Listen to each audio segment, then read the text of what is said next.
hakuna sehemu ya mwili ya mwanamke ambayo inamvutia mwanamme zaidi kuliko uso ya mwanamke. Mwanamke hata akiwa amerembeka kiasi gani, ni mrembo kuliko wote, mwanamme anataka kuona sura yake inakaa vipi mwanzo. Akiridhia sura yake basi atampenda, na asiporidhia hata akiwa mzuri vipi.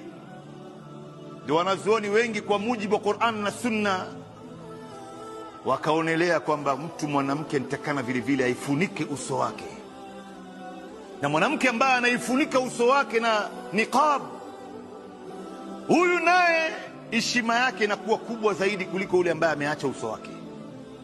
Na kuna wale ambao wanavaa hijab na jilbab na niqab yao hii, ameivaa niqab hata macho yake huoni, mikono yake amevaa gloves, maana yake huoni hata mikono yake, viganja vya mikono yake, na huku chini pia amevaa socks, miguu pia huoni.